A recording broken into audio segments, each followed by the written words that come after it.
Thank you, Ranking Member Engel and Chairman Royce, for your support of this legislation, and special thanks to my colleague, Chairman McCall, for your leadership in recognizing the need to take action. We must work together to stop the brutal Iranian regime's human rights abuses and demand the release of American hostages that Iran is using as pawns for political leverage.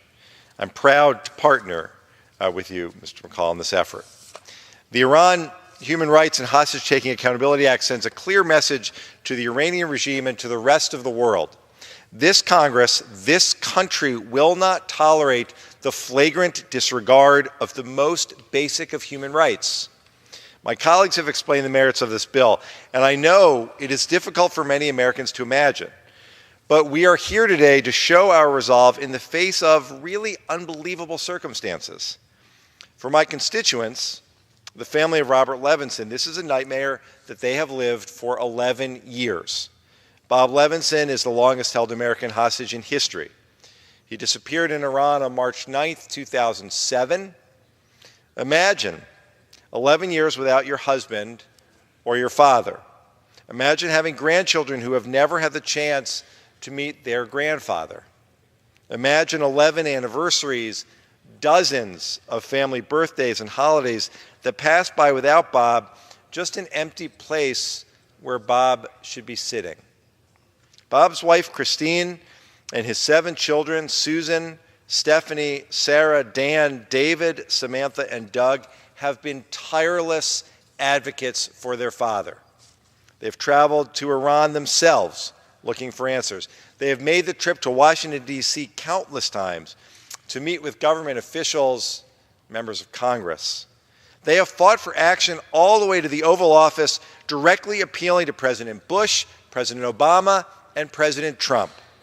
They have watched as others have returned home to their families. They have listened with hope as Iran's leaders have promised cooperation.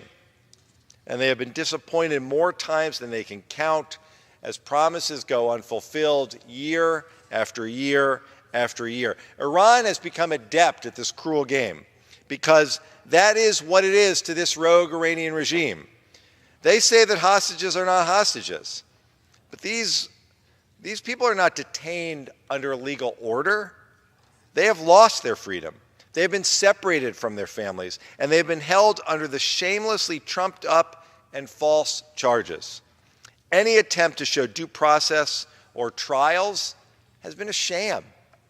To the Levinsons, to the Namazi family, the Zaka family, the Wang family, and the other families whose loved ones are being held, we stand with you. Today, we speak clearly and loudly with one bipartisan voice to send the message that no country, no rogue regime will use American lives as leverage to further a dangerous agenda. This bill isn't about the nuclear deal. Nothing in this bill precludes our continued participation in the JCPOA, but this bill makes clear the importance of closely coordinating with our allies and partners whose citizens have also been held hostage by Iran to apply pressure on the regime.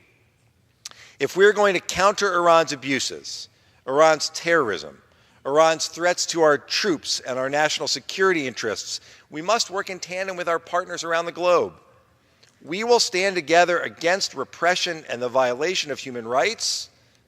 We will stand together against religious persecution. We will stand together for the rule of law and democratic values. And taking hostages and violating the most fundamental values that cut to the core of our dignity as human beings is unacceptable to this Congress and to members of the international community. I urge all of my colleagues to stand up to Iran's rogue regime, to stand up for human rights and for the people of Iran, to stand with the Levinsons and the other families whose loved ones are missing from their lives, and to fight for their return home by supporting this bill. Please support H.R. 4744, and together we will stand for basic human rights. I yield back.